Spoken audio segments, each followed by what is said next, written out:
మాజీ మంత్రి వైఎస్ వివేకానందరెడ్డి దారుణ హత్యకు గురై 6 ఏళ్లైనా ఇంకా న్యాయం దక్కలేదని ఆయన కుమార్తె సునీత ఆవేదన వ్యక్తం చేశారు. వివేక 6వ వర్ధంతి వేళ వైఎస్ఆర్ జిల్లా పులివెందులలో ఆమె నివాళులు అర్పించారు. అనంతరం మీడియాతో మాట్లాడారు.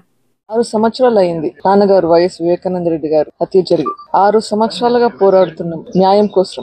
ఈ 6 సంవత్సరాల్లో ఎంత పోరాడినామో అందరూ చూస్తున్నారు. ఈ రోజు చూస్తే పరిస్థితి ఒక్కరు తప్ప వీళ్ళు అందరూ బయట లక్షణంగా బ్రతుకుతున్నారు. అక్యూస్ అందరూ బయట ఉన్నారు. ఇన్వెస్టిగేషన్ ఆగిపోయింది. ట్రయల్ మొదలు పెట్టట్లేదు. న్యాయం వస్తుందా? ఈ దారుణమైన హత్య గురించి ఇంతగా పోరాడుతున్నాము.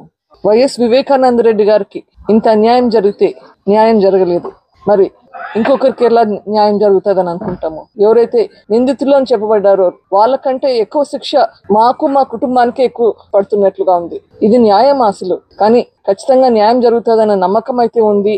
సిబిఐ వాళ్ళు మళ్ళీ ఇన్వెస్టిగేషన్ మొదలు పెడతారు అని అనుకుంటున్నాను. ఐఎమ్ హోపింగ్ కోర్టు వాళ్ళకి ఖచ్చితంగా ఇది చేస్తారని ఆశిస్తున్నాను. వాళ్ళని ప్రాధాన్యపడుతున్నాను. నాకు తెలిసి అయితే చాలా లోపాలు జరిగాయి, ఇన్వెస్టిగేషన్ లో జరిగాయి, ప్లస్ ట్రయల్ లో జరుగుతున్నాయి. ట్రయల్ మొదలే పెట్టట్లేదు. Accused know how to manage the system. వాళ్ళకి ఎట్లా సిస్టమ్ ని బైపాస్ చేయాలో, ఎట్లా మేనేజ్ చేయాలో తెలుస్తున్నట్లుంది. కాబట్టి ఇంకా ఎందుకు మనకి ఇట్లా న్యాయం జరగకుండా ఉంది.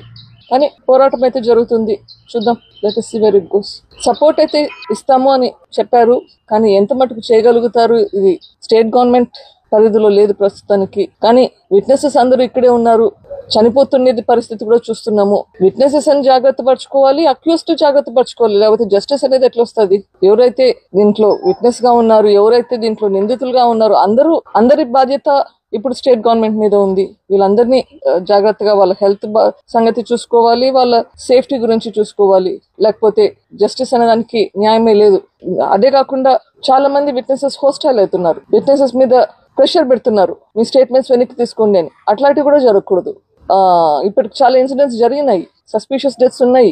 అవన్నీ కూడా ఆగాలి. అవి ఎందుకైతున్నాయి? అబ్స్ట్రక్షన్, జస్టిస్ ప్రాసెస్ లో ఈ అబ్స్ట్రక్షన్ అనేది జరగకూడదు.